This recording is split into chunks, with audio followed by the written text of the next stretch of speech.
Welcome to the Natural Cancer Support Channel. I'm Dr. David Lemmon, a naturopathic cancer expert, and I'm here with Tavares Garrett, health and transformation educator and owner at thebodysynthesis.com. So he has a caregiver story. He's supporting his mother through the cancer process, and he's a fitness and nutrition coach. And then he has a really cool personal story as well. So we'll get into all those details here in the next few minutes. Welcome to the show, Tavares. Thank you, Dr. Lemmon. So happy to be here. Hello to everybody, all your supporters, everyone tuning in from around the world. Such an honor to be in this space with you. Thank you. You're so welcome. Great to have you. So tell us a little bit about your background. What did you study? Did you go to college right after high school, or what was your path there? And how did you get into fitness and nutrition coaching? Thank you for asking. My path, yes, went to college, San Jose State University, go Spartans. My journey began, I feel, much after that. Through college, great experiences, met a lot of great people, made a lot of great connections. I was really interested in finding out more about myself, like many of us do at that time of our lives. So I was into doing other things. I was into the night scene. I was out and about, but I felt like I wanted to do more with my life. And as time went on, I moved away from home. I came back 2017, went through a pretty bad breakup after 13 years with somebody. That's a pretty long time. And so I believe a lot of us, we reach those moments, those tipping points, if you will, that will, typically propel us into another chapter of our lives. And that's what that breakup was for me. So I came back home and I'd always been into fitness. Fitness, I feel, is something that's been a steady pillar in my life. It's always been something that I've been able to rely on, good or bad times. So I decided to go ahead and make it a career. But a lot of my knowledge first had to come from my own experiences. And that is what really led me into this particular industry. I had a long, lovely career with alcohol, and I had to call it quits. I've been sober now over 10 years, so I'm happy to say that. That was when my journey really began, because I had to get clear. I had to get intentional about my personal growth. So we were dealt a blow. My mom was diagnosed with breast cancer in 2020. And so that was heavy for us in our family. Single mother of 4, I have 3 sisters. And so being in the space of nutrition and health, I've always told my mom, hey, mom, a body in motion stays in motion. I've always said that to her. And I feel like sometimes she probably did get it, other times she didn't. So when she was diagnosed, Dr. Lemmon, I immediately decided that what she was eating was going to be important. What she had already been eating perhaps would have to go and be replaced. And so after we went through the crying and all the what ifs, we began to come into what I call a solution-based mindset, right? Because we're dealt a blow here. And many people were emotional. No one's really thinking clear. And typically we'll go to the end result. So we'll start feeding our energy into the bad result. And this was a space that I really knew I had to get intentional. So went to my mom's home and we cleared out her refrigerator, because I did understand that a lot of these frozen foods, a lot of these processed foods, they weren't going to do the job. I'm aware that cancer needs an acidic environment to really thrive in. And so I really wanted to focus as much as I could with my mother on more alkalinity getting into her body. So I really wanted there to be more like water-rich foods, more than 70% water retained in these foods, fruits, vegetables, lots of greens. And luckily for me, my mom loves to eat salads. Well, that was great. Good way to go. But during the treatment, we did stumble. We did hit some speed bumps there. Her taste, the side effects of the chemo, her taste began to drift a bit. She couldn't really taste things anymore. They were changing her taste buds. Her smell, some things were too much. They turned her off. They weren't appealing anymore. Texture, the food texture, again, side effects of the chemo. And being her son, being the one closest to home, it was a lot. It was a lot to navigate. And so because I'm a better student as an adult. I'm grateful for that. And I say that because I was able to retain a lot of the information that the doctors were sharing with me. And the moments where my mother was getting her chemo treatments, I had to be her eyes and her ears. And instead of being overwhelmed with the information, I chose to employ some of my own breathing techniques and calm my own self down so that I could hear and see what was going on in these moments. And so, of course, my mother, she fought back a lot because, again, side effects of the chemo. And these are things that we don't even see coming. One day she likes the food, right? Next day she doesn't. And it was a lot of that. It was a lot of the back and forth. So I knew patience was going to be key. I knew showing grace, not only to her, but to myself, was going to be key. And I knew that our intent was going to be key. Our intent on her personal growth, our intent on continuously looking into holistic opportunities and options, because my mother didn't feel good on the medicine. She didn't feel good with the chemo. She was lethargic. Her energy was really, really low. It took a lot for me to get her out of the house in the earlier stages of the chemo process. And I was the one taking her to all the appointments. So I saw the effects. I saw the water retention in her foot. The lymphedema set in something so vicious that I'd never seen anything like that. Mm. You know, we just kept it. It was important to keep her laughing. So again, I was not only there as a nutrition coach and, you know, her personal trainer and a behavioral change specialist, but I was also there as her son. I was her cheerleader, right? Because it's so easy to worry about our problems. And I'm a firm believer in, if we are worrying about our problems, we're living in the past. But this was a different problem. Yeah. This is active. This thing is here. And it's the first time that we're dealing with this, myself, my sisters, all adults now. And so we had to rally, and I had to rally.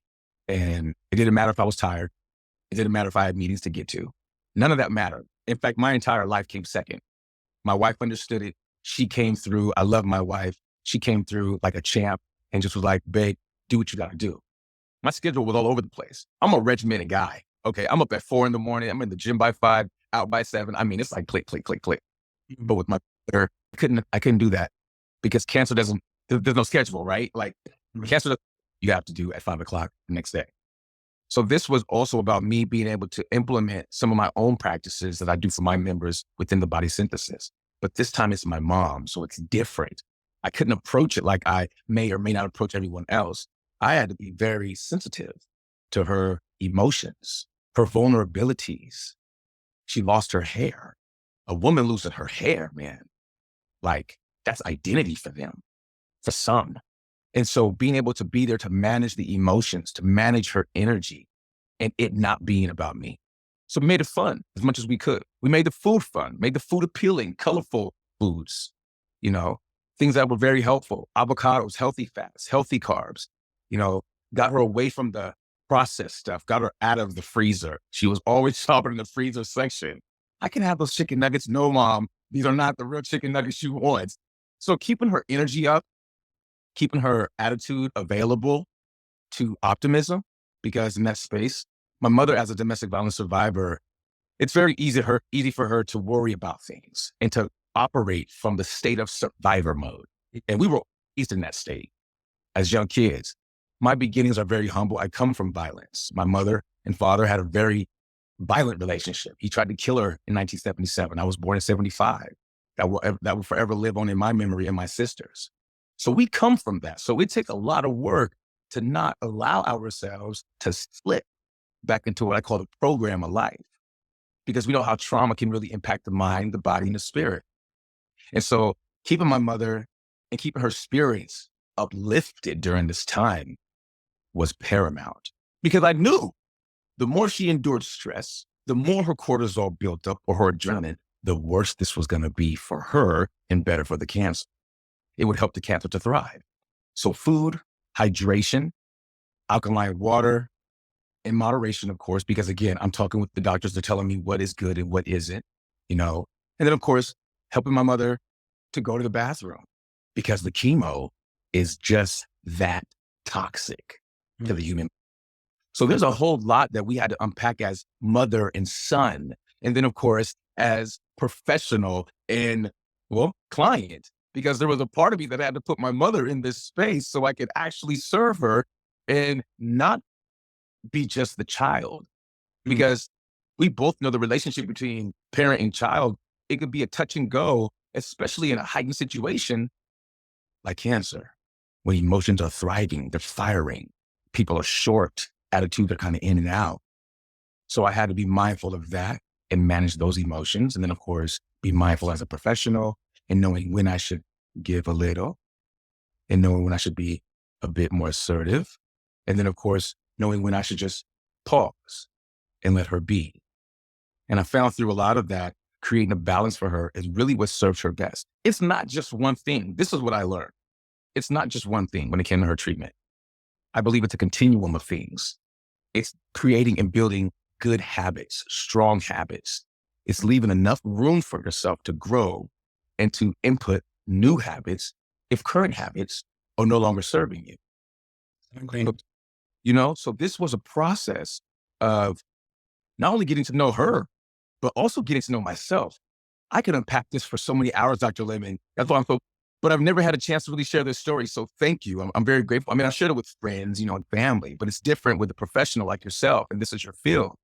And so you get to hear this story from a different point of view because I didn't know what to expect. And a lot of people, we get afraid of the unknown. We all know how fear can paralyze us. It'll stop us from obtaining our goals. It'll stop us right in our tracks. And for me, fortunately, I don't believe I had that luxury. I don't believe we had the luxury. I felt like we were in a race against time. And at times I still do. I'm always still checking the phone. Hey, Mom, how are you doing? What are you eating? Tell me what you ate today. How much water did you drink today? She's from a different generation. And so to get her more involved with some of this more current holistic ways of keeping ourselves healthy, it can present different opportunities and at times a little bit of turbulence. But I'm so grateful that my mom is a bit more open-minded. And I'm grateful that I'm her son because we have a rapport there. So she's able to trust what I say to her. And then, of course, she knows I'm pretty good about doing my research. So when it comes to caring for her, when it came to caring for her, I took the role serious. I still take it serious. As I stated a moment ago, I still check in with her because it is an ongoing process. We're still building good habits. We're still, taking out things that aren't serving us, putting in new things that are serving us. I'm always going to her with some new idea and having that idea fit in with the current plan, right? I don't just come out of nowhere with anything. I'm like, hey, Mom, let's try this. What do you think about this? Her input. For anyone listening and watching, if you're caregiving, be sure to get their input. They're still human. They're still people. Yes, they're in a condition. And yes, we are there to serve them. But get their input. I did find Dr. Lemmon, getting my mother's input made her feel really good. It empowered her. It really did. Yeah, the cancer process makes you really feel out of control. And so the more control you can have that input and that decision is really empowering and critical for emotional well-being for sure. Yeah. So that's what I really saw. A lot of coming back bit by bit, her empowerment. The more she was able to be involved with the decision-making as far as her and I working together, the foods, things like that. I never wanted her to feel like she had no power because I have a pretty good imagination and I would imagine myself in her shoes often so that I was available to her woes. I was available to anything that she'd want to share. So it was very important that I be available emotionally as well as, mentally, have good brain health, right? It's important to have good brain health. So I really wanted to continue to project that on her. So I had to make sure I was right before I even got to my mother many times in the morning, because I knew how much energy we were going to have to use on these days. And after a while, the days blurred together. So it definitely is much better now. Things are much better now. She is cancer free. I'm happy to say that. And she still gets tested. A lot's changed. A lot had to change, right? Cancer, among many other diseases, have a way, and you can speak to this doctor, they have a way of waking us up. And not just the person who has been diagnosed with the disease, but their family, their friends. And that's what it did for our family, for myself and my 3 sisters and my mother. That's what it did. It woke us up. It was like, oh, okay, this happened here too. And we just sat my mom down and talked to her about lifestyle and lifestyle change. My mother is not really one for change. Let me tell you, I got a lot of pushback on that one, but it was worth it. I knew she was going to be tough to work with. I knew that. I know my mother pretty well. She's I knew it. And I know all of the things that come with her. And so I would say this to her, Mom, you and I both know this is going to be a challenge for both of us, but let's work together. We're going to come out the other side. And as long as we're working forward and we're thinking this thing forward, we're going to come out the other side. And sure enough, we did. We really did. So it's all about upkeep, maintenance, again, keeping those good habits in play. And of course, working with her as far as even meditation. We work with meditation. We practice stillness. I help her with breathing methods as well. Again, I believe it's a continuum. that we have to put in place when it comes to keeping ourselves in more of what I like to call a peak state or a beautiful state, mind, body, spirit, and nutrition. So yeah. Did she do surgery and radiation as well, or what was the?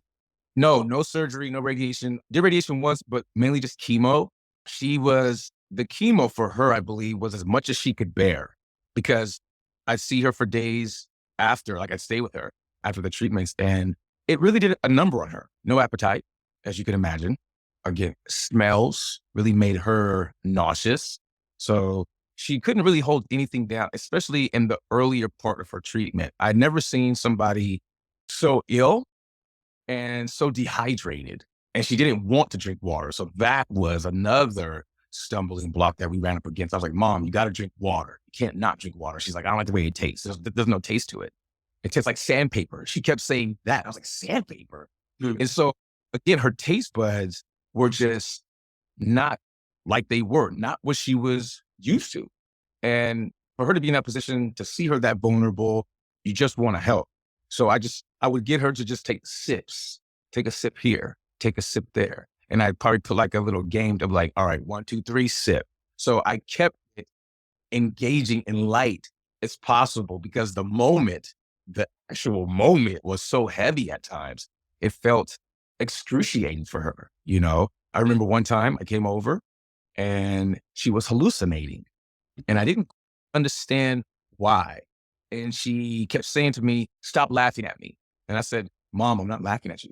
Stop laughing at me. And I'm looking around, and I'm like, Mom, who are you talking to? That person standing next to you. And at that, I looked like, okay, we got to sit you down and let's just kind of calm this. So I dimmed the lights were on in the room. I kind of dimmed them, and we began a breathing technique.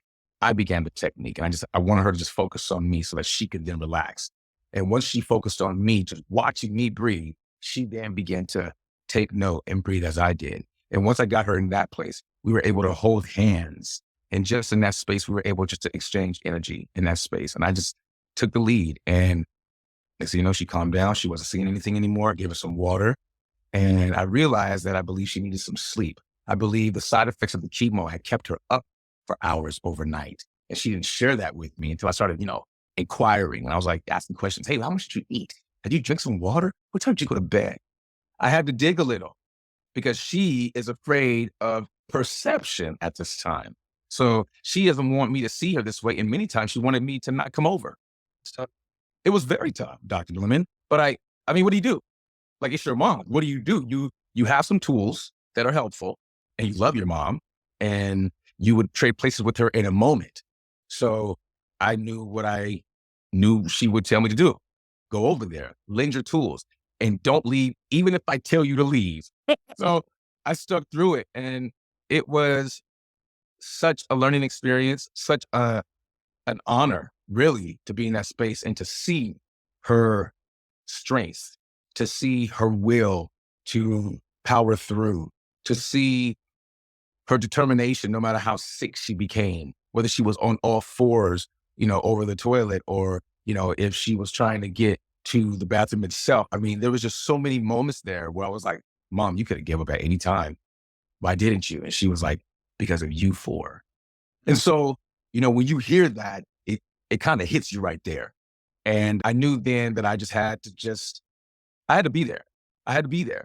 And my sisters and I, like I said, they were in different parts of the Bay Area, but we would work together and got a schedule and trade off sometimes in watching my mother. But because I was closest in proximity geographically to my mom, I took the lead, and I do it again for sure. It's when something is put on you like that and you don't see it coming, I believe it's important to react. It's important to react with a massive step of action. And that's exactly what I felt we all together in totality did. I'm just a symbol, but I believe it was the four of us together. We just all we brought the energy my way, because I'm the one who's here. And just so grateful that we were able to do and be a part of such an experience. And again, it woke us all up. And so now in my practice as a health and transformation educator, I've worked with many other cancer patients since then, people that I know close to me. A friend of mine, Magic Lindsay, his wife, Melanie Lindsay, she had cervical cancer. And so we worked together on some of her nutrition and her diets. And she and and my mother had very similar experiences, like the taste and the texture and smell. And I had to put together a very specific type of a meal plan working with Melanie. So it's been an experience, and I never thought that the work that I would do on myself or the work that I would do with my mother would put us in a position to work with others, including yourself, Dr. Lemmon, here at the podcast.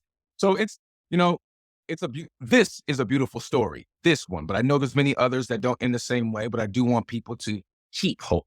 I want them to stay hopeful. I want them to continue to look for holistic options, which is what you are as an expertise, Mr. Lemmon. So thank you for the service that you provide as well. First, did you work with any other integrated professionals, or was it just you and the oncologist helping your mom? It was myself and the oncologist helping her. That was it. He was impressed by some of the things in my approach, in my demeanor, like my ability to kind of to not break, to not break up. He liked that steadiness about me. He felt that was good for my mother. He felt that type of strength, that example was really good for her. But little did he know I learned that from her. Awesome. It's totally full circle. When we're called to serve, I believe that we should just step into it. I do believe that. And I believe that when we're called to serve, we don't know how it's going to look. We don't know where it's going to come from, but I do encourage anyone, when it's put on your heart, you will know. And when that time comes, respond and serve. I believe becoming a servant leader myself, one of my greatest honors. I've been many versions of myself before I'm this one here in front of you, Dr. Lemmon. And so I'm very happy to be here with you and be in this space and to be a servant leader, because there was a version of me that could never have even fathomed that. And it's because of that mindset. It's because of that outlook on life. It allows me to be available. And this morning, I'll give you a little story. In the gym, that's my quiet time. I don't want anyone to disturb me, not even a text message. Has to be an emergency, fire, flood, or blood. This is what I tell myself. My wife texted me this morning, honey, can you go by the store and get these items? In my head, I'm like, babe, I don't like to be disturbed. It breaks my concentration. So I'm already in this space where I'm like, okay, I have to go to the store after the gym. Now, I'm on the way to the store. I get to the store. I go inside. I get the things I need to get, come out to the car, look at my text message. I forgot a few things. Damn. So now I'm really in my feelings. Go back in the store. I get the rest of the items. I come back, hop in the car. But this time, as I'm pulling off, there's a man dying in the street. I roll down the window. I say to the lady, hey, is he okay? She goes, I don't know. Another car comes by. This car is honking the horn, yelling at them to get out the street. The lady happens to roll down her driver's side window. I say, the guy's dying. I'm pulling over. I hop out of my car, come on over. We turn him over slowly. Two other bystanders come over, and we began CPR. The lady, it's myself, another gentleman, and the lady pulls out 0.08 milligrams of Narcan. I've never seen what this stuff looks like even in real life. This is the first time. She hits the guy with one in the nostril. Nothing happens. We give it a few moments, something happens. We go back to chest compressions. She hits him with another one. Nothing happens for a few moments, and then all of a sudden we hear, so now he's back. We stop the compressions. I said, let him breathe. I'm listening. I put my hand on his heart, on his chest. Boom, boom, boom, boom, boom, boom, boom, boom. I go, okay, he's back. He's with us. In the distance, you hear the fire truck coming. So they're coming down the way. They roll up. I turn to them. His heart started to, the beats are starting to go shallow, like it's starting to slow down, get real faint. So these guys hop into action. I share this story with everybody and you, Dr. Lemmon, because many times in life, we don't know why. And many times we feel like we're being imposed upon. Today was one of those days. If my wife hadn't texted me, I wouldn't have made it to the store. If I was in my own way, I wouldn't have even responded to her text message to make it to the store. It's so interesting how life connects all of us. You just never know. So please be available to your life. Life is not happening to you. It's happening for you. And today, I almost let life happen to me instead of happening for me. And I'm so glad that I was able to be there where I was supposed to be. Leave everybody with that. Yeah, it reminds me of that quote, coincidences are God's way of remaining anonymous, where he's guiding everything and we're just going with the flow, and we're either in his flow or we're going the wrong way. Man, my brother, you got it. Absolutely, Dr. Lemmon. Absolutely. I couldn't have said it better myself. It was just something that really, even my hair on my body is standing up right now. It was, Dr. Lemmon, it was one of those moments. It was one of those moments where you're like, whoa, and you just connect the dots. So on the journey with my mother, I had to connect the dots. We together had to connect the dots. We had never been in this space before, but because I was available emotionally to what was going on around me and her, my mother and I haven't always had the best relationship, but when it came down to it, I was so happy to be there. And I'm so happy that she has the courage that she has to even fight such a fight. It was a long fight. It was an ugly fight, but she definitely came out the other side, and we both came out different. We both grew, continue to grow, because let's be honest, an experience like this, I don't believe it has an end, because you're always looking out, right? You're always being ready. You're staying ready. So nutrition, absolutely. Spirit, absolutely. How we speak to ourselves, how we think to ourselves. This is important. It starts with the self. That's my belief. The more we love ourselves, the more it shows up in everything around us. That's my belief. Okay. Body. A body in motion stays in motion. Got to take care of the body. We get one for the rest of our lives, only one. So we got to take care of it. A lot of greens, some lean protein. Don't really need the carbs. Carbs do nothing for the body at all, by the way. Nothing. Empty calories. Absolutely nothing. But yes, veggies, protein, lean proteins with every meal. You'll have a good life. Move your body. 30 minutes of activity a day absolutely goes a long way. This thing called the compound effect. And that compound effect, I tell you, it's a real thing. So if you start with a small step, you can get some big rewards and big results. So How did your mom, as far as exercise, when she's so weak from the chemo that it's hard to even walk, how did you navigate that exercise portion? One step at a time, really. We had to work on days where she felt better than most. And there were small steps, literally small steps. We had to move very slowly, very intentionally, because her body wasn't always ready to respond. And so even at home on her couch, I'd move her arms, I'd move her legs, literally move her legs up and down, circular motion with her arms. I do things like that. I massage her wrists, her fingers, if she could turn her head. It was important to keep her body moving. That's what I knew. And I'll be honest with you, that was hard work. That was harder work, like literally moving her limbs for her. And it was hard for her too, because she was in pain. The chemo didn't always feel good to her. She felt it coming through her body all the time. The lymphedema was a huge issue because the water retention in her left foot, her foot swelled up to at least almost probably 8 to 10 inches circumference. It was huge. I'd never seen anything like this. Never seen it. You hear people use terms like elephant foot. And I'm just like, yeah, that's on the movies. No, like my mother's foot, it was huge. And so we had to be mindful of that. We had to move her foot around. I had to massage her foot, and that was painful. She always told me it felt like needles were poking her. I'm like, oh, and so I had to take breaks. I could massage her gently, massage her a little bit, break that fluid up, and then let the fluid run its course. Sometimes it would dissipate. It would go to other parts of the body and then accumulate there. Other times it would dissipate and then come back. So light movement, steady movement. I was over her home 4 to 5 times a week, easy. The only time I wasn't there was probably like maybe on like a Saturday. And again, that was like a floating day because I was the closest to her in proximity. So I wanted to be available. And I take leadership quickly and seamlessly. So when it comes to being in that position as a leader, I take that role also seriously. And so I prefer to be effective. I don't like to make decisions without having good information, but I also don't like to wait too long. So it's important that I be in a position where I can make high caliber, quick, sound decisions. Okay. Because that's very important, especially when it comes to working with my mother and moving her body. So that part of it, the physical element part of her treatment probably was, for her, if you asked her, she probably said that was probably more excruciating than anything else. But we did a lot of work walking, no jogging. Jogging came later, much, much, much later. It was, doctor, had to go back to the basics. We had to go back to the basics, man. A couple steps a day, this much, you could walk this far, because she got winded pretty quick. And she didn't have a lot of energy. Her energy was peaks and valleys. And sometimes her energy would be low for like, a week, maybe 2 weeks at a time, maybe even a month. I think one time she didn't get out of bed almost for a complete month, and I had to get her out the bed.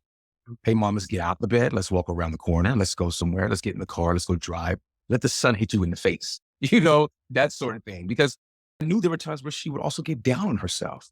I knew there were times where she would let those inside voices perhaps creep on in and they would start to weigh her down more.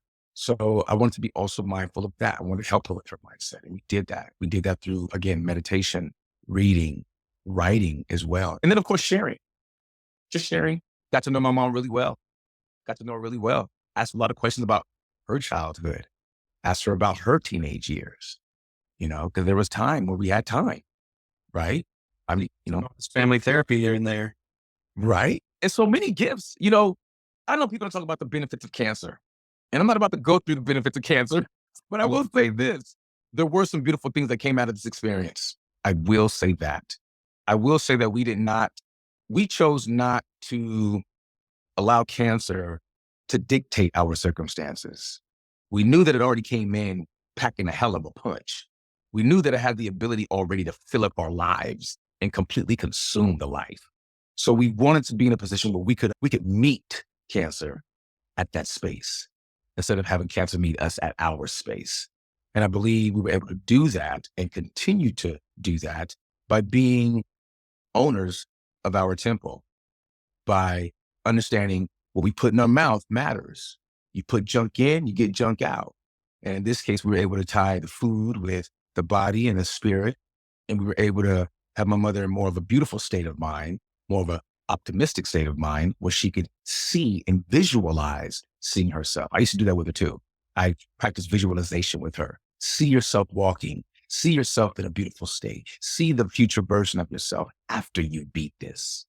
Believe doing that repetitive and us having those sessions with each other. She tell me, boy, you crazy as I walked up. Boy, you sound so crazy talking that. Why you talk like that to me? I'm like, Mom, how do you feel though? I feel great. So I did all I could to keep an element of humility and not buy into the fears, right? I didn't want to buy in. Realistic, yes. Definitely optimistic. And so I felt like that was a huge component. I know people who have gotten sick and they focus on being sick. And before you know it, that sick becomes more sick. And then all of a sudden it's like, oh, such and such is no longer with us. And I didn't want that. We didn't want that. We didn't want to focus on the cancer because we understand that the more we focus on it, the more that's going to come into play. Our body, what we think affects our body biochemically. It does. So if we're not thinking about the cancer, or we're thinking about, or we're laughing and we're thinking about a vacation, or we're thinking about having dinner, or we're thinking about the grandkids or her great grandkids, well, then that occupies her mind with more pleasant thoughts and pleasant emotions, right? So if we think it, we create it. So I knew by thinking beautiful thoughts, by thinking about her kids or her grandchildren, by thinking about their accolades and accomplishments, I knew that would bring in those feel-good emotions. Neurons that wire together, fire together. I knew that too. And my mom was like, okay. And so we started. And before you knew it, she's feeling good. And again, this isn't just one day. This is a continuum. This is continuous effort. This is every day going through a routine. Routines are important. Morning routine, afternoon routine, evening routine, take your pick. But for my mother, we had to have a morning routine. We had to have an afternoon routine, and we had to have an evening routine, because without those, she had no baseline. That's why I couldn't really leave her by herself too long. If I leave her by herself, my mom loves that sweet and sour lifesaver candy. So I left her too long.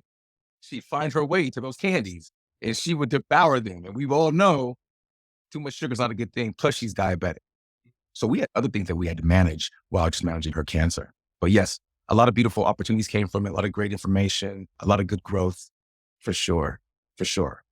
Yeah, you definitely never wish cancer on anyone, but it depends on how you respond to it, right? But if you respond to it in the right way, then you can come out healthier, happier on the other side. Absolutely. Well said, Dr. Lemmon. And that is really what our focus was. That is where our attention, attention goes where energy flows, right? And energy flows where attention goes.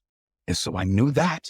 And that's why I was like, Mom, we can't sit around here dwelling. We can't be around here being pissed off. We're here. This is what it is. Let's handle it. How do you want to approach it? What's the plan? And we put the plan together. Had to have a plan. And she knew that about me because of my regimented lifestyle. And I knew going with my mom, I'm like, okay, a better approach may be to step this out for her, give her a plan.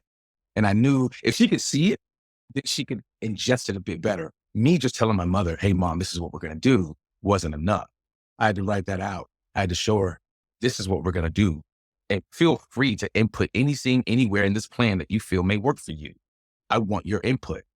The more I encouraged her to input and to give it, again, the more empowered she felt. And every time we did those exercises, she felt more and more empowered. It wasn't so much that the cancer was affecting her now. It was more that she was affecting the cancer. And she was affecting it by how she spoke to herself, how she thought about herself and the current condition, even the way she spoke of it to other people. Did you speak about it too much? Were you speaking about it too often? What kind of energy did you have behind it when you were sharing? Are you being optimistic or are you being pessimistic? And all these things in the beginning, she didn't quite get. But again, the more we sat with each other, the more we actually had the conversations. Again, after we get through the emotions, after we get through the yelling, the crying, the screaming, the what ifs, after all that stuff is done, let's put the plan together. What is our plan of attack? And so that's what it's been since then.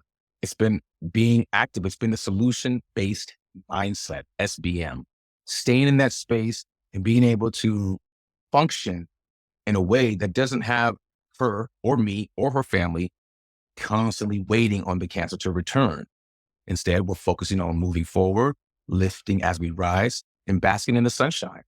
I love how you brought up the aspect of passive exercise. We think of, like you said, it's on a continuum. So exercise is anywhere from triathlons and marathons, extreme athletes on one side to, like you said, we often think that edge is standing up and walking, but passive exercise, if people don't have the energy to even stand up, to even walk, getting the body movement passively, grabbing their arm and moving it for them, still that lymphatic fluid still gets the joints moving, and you have some muscle flow and nerve flow and lymph flow to cleanse and nourish and exercise the body passively. Absolutely. I often with my mother, because she wasn't a fitness person. She wasn't really into activity and physical activity. I mean, she walked and go to the store, but I say, Mom, shopping isn't exercising. I mean, it's a form of it, I suppose.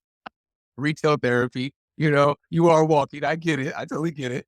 But she wasn't always an avid, gym goer. And so again, that was another hurdle that we had to get over. And we did. We did. What I learned working with her through this particular experience is that, gosh, people will give up if they have a reason to. And they'll even be more likely to give up if no one's willing to believe or help them. And I knew that. I knew that being there for her just as a support system was going to be just as important as getting her on a nutritious meal plan. I knew that because of her background as a domestic violence survivor. So my mom's guard is always up. Remember, she's operating from a space of survivor.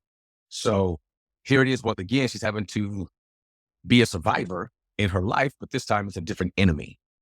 And so being in that space, being compassionate enough to be in that space with her, she told me it really helped her to process what was going on, because she was feeling a kind of way about losing her hair. She did feel a way about the flux and weight. This is a woman we're talking about. We know how sensitive women can be. They are our counterparts. And so we understand how they can feel about certain things. And I allowed that part of myself to shine through and be more available than ever before, because I knew that I was going to see some things that I hadn't seen before. And I couldn't be like, oh my God, Mom, look at, I can't do that. You got to keep it together. Like, you've been here before. So that was an experience. That truly was an experience. But I'm happy to say that I was able to navigate through those times. And my mom and I were able to have those conversations when she was ready to have those conversations. So I never had to put my mother in a position where, Mom, I need to know this. There was never none of that. In fact, the one time I did ask that, she let me know that I could politely leave the door. I could leave. So I learned quickly, don't ask those questions. In fact, just make the space comfortable and inviting enough for her to want to share. And that is when she began to really share. That is when we were able to connect and get to know each other a little bit more. And I was like a little kid again. I'm asking her all kinds of questions about her childhood, about her teenage years, and what was it like, being raised by my grandfather. He was also in the military, Vietnam Air Force. So, connecting in a moment where everything looks grim, where things look dark, where most people throw in the towel, we were able to find a little slice of light so that we could thrive off of that. And that is really what I was able to take with me into the body synthesis and really infuse my practice even more so, because that was an experience that I probably knew I wasn't going to get that anywhere else. Like after it was all said and done, or to where it is now, I look back at that experience even now and I realize that that was truly a magnificent experience and that I was probably never going to get that experience anywhere else. So I know how important it was for me and my mother to be there and for us to work together. That was health boot camp for you. It was, even I did some soul searching. Even I did, it's a full circle moment. You touched on that earlier. A child taking care of the parent during a tough time like this. It had me thinking about my own kids. And when my own kids do this for me, you hope so, right? But yeah, it had me thinking about my own kids. And it really, for myself, I feel like for me, it really quieted the noise within myself that had to do with life and how we show up to it and being available to it. Let me tell you something. Everyone's busy until someone you love has cancer. Believe that. Nobody has time until they get that call. You get that call, you got time. You make time. So we made time. So the scene that came up for me is the original Christopher Reeve Superman, Lois falling out of the building and catches her and he's like, okay, don't worry, I've got you. And then she's like, you've got me, who's got you? So my question for you as a caregiver is, who was supporting you? How did you get your energy? You had to be Superman for your mom. Who was your support and where did you get your self-care from? Great question. Thank you for asking, Dr. Lemmon. My wife, Amber, my wife is amazing. She is a luxury event designer, but she also has this incredible side hustle as a life coach. Let me tell you, she's awesome. And so we're very transparent. It's one of our love languages in our relationship. We're happily married, been so about 3 years now. And I tell you, it was that level of transparency that allowed me to just share. I wouldn't dump on her, but I would share.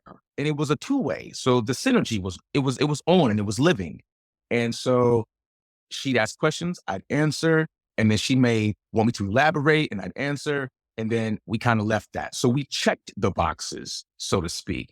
I didn't want to go into it too much because I didn't want to bring her energy down. And then of course, I knew how private of a matter it was for my mom at the time in the earlier stages. So I wanted to be mindful of that. And Amber is so good about that. She's like, hey, you know what? I know it's a very private matter. When you're ready to share, I'm here for you. And that made it super easy. I didn't feel obligated. Yes, she's my wife, but I didn't feel obligated to come home and give her this rundown of what happened. Because let's be honest, there's a lot of energy being transferred between my mother and I in this space. And that energy is being compounded over days and weeks and so on. So I didn't want to be in a position where I come home and I want to dump on my wife. So with her being available to me being available to myself and her, that made that communication that much more easy. And then of course, going to the gym, as I mentioned earlier, I'm a 6-dayer. So I'm there Monday through Saturday, drinking a lot of water. I'm a huge hydration advocate. I drink a water called Kangen water. pH is 9.5, has several others, 8.5, 8.0, 7.0, but for me, it's 9.5. And then greens and protein and meditation. I practice stillness a lot. I do a lot of breathing exercises a lot, mainly because I love the calmness that it provides me. It's amazing. It's like almost magical sometimes. So that consistency, my mindset, I practice this mindset, right? I don't just expect to wake up like this. I literally am intentional about my personal growth. If you ask me what that looks like, it's very simple. I show up to myself. I show up to the day. I don't let the day show up to me. There's none of that.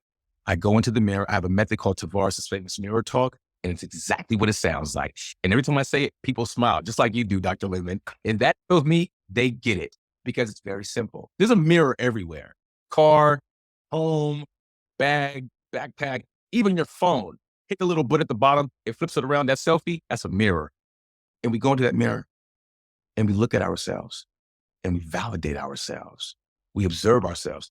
If you have nothing to say at all, That's totally fine. Look at yourself, appreciate yourself, take yourself in. And then if you want to speak, well, then you be transparent. And so I used Tavares' famous mirror talk along with my gym going, along with my meditation and my stillness, great conversations with my wife. And then, of course, being present. I practice being present every day, several times a day. And it's just as simple as this. I ask myself what I'm feeling, how I'm feeling, and why I'm feeling it. Those three questions and those three answers bring me back to a space of being present and repeat. And that's what I mean when I say show up to yourself. Have a routine. If it wasn't for my routine, Dr. Lemmon, I'd have no baseline. At least that's what I see. But because I have that routine, it gives me a baseline. It tells me, hey, Tavares, this is where we got to be in order for you to be what you want to be. Cool, I'm game. Let's do it. And that's the attitude that I have when I show up to myself every morning, because I realize that a lot of people didn't wake up today, but I did. So I better do something with it. And that's what people do. People are always asking, what are you doing? What are you doing? What are you doing? What they're asking is, what are you doing with your life? That's what they're asking. Everybody wants to know, what are you doing? And so you simply tell them, I'm showing up. How about you? Do you work with people long distance over Zoom, or do you work mostly with local people in California? I work with people on Zoom and locally. I work with anyone who is ready to transform, anyone who's uncomfortable in their skin. And I mean that. If you are uncomfortable in your skin and you are trying to figure out some things, I am so happy to serve you. If you're ready, again, transformation ready.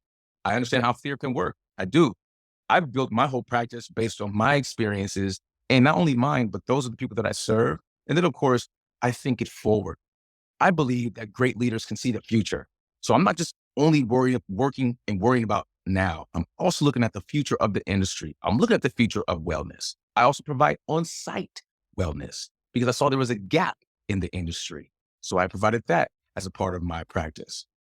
But yes, to answer your question, absolutely. I have a lot of customers, a lot of clients, a lot of members on Zoom. I'm around the world, Singapore, Germany, Venezuela. It's amazing. It's the pandemic, Dr. Lemmon, and you know this, a lot of people are trying to iron out the wrinkles, okay? A lot of people are. I never quite really knew how many people, let me tell you. I never knew. I run a couple of groups on Facebook. I have a men's group called The Love. It's a men's discussion group that we cultivate, and we create a space for us men to come share our peaks and our valleys of experiences, to be heard and supported by men that look and sound like us. A lot of fun. And if they don't want to speak, guess what? You don't have to, because it's an inclusive space. Okay. This isn't a space where men are made to feel small or shamed or shaded. None of that. That's why it's called The Love, because it's amazing what people will do for the love of others, but even more amazing what they will do for the love of themselves. Excellent. Tavares, so wonderful to speak with you today. I wish that's all mothers can have sons like you. Oh, thank you. Thank you. Yes, thebodysynthesis.com. Check out Tavares there. And thank you so much for sharing this caregiver story. And we will talk with you soon. Absolutely. Thank you, Dr. Lemmon. And thank you to all the people who support Dr. Lemmon. He's great. Congratulations on your podcast. This is a podcast to like, share, and add. And you guys make sure that you guys subscribe, okay? Thank you. Thank you, Dr. Lemmon. Thank you so much. Such an honor to be here with you, sir. You're so welcome. Take care. All right. Take care. Bye-bye. Hey guys, I'm on a mission to touch the lives of over 10,000 cancer patients this year, and I want you to join me in this cause. So if you or someone you love is dealing with a cancer diagnosis right now, I want you to like this video, share this video, and subscribe to the channel so you can continue to watch this life-changing content. There are a few links down in the description below to join a free private natural cancer support group on Facebook. You can join this group or invite any of your friends, especially cancer survivors. We need their input and emotional support in this group. For you or anyone that you love, click the link for 3cancerinsights.com to watch the short free presentation to understand how to transform your health, the right way to treat cancer, and ways to reduce cancer treatment side effects. I created the Cancer Detox course to support you and your loved ones through the cancer journey. I take you on a guided tour through the 7 pathways of healing, talk about the causes of cancer, the ways to reverse it, and how to integrate natural remedies into your conventional treatment plan if you so choose. And if you like to read, my book, Natural Home and Herbal Healing, is available on Amazon and Audible, and it takes you on a room by room guided tour of all the powerful healing remedies that can be found throughout your own home and property. So check out the links in the description below, and I'll see you on the next video.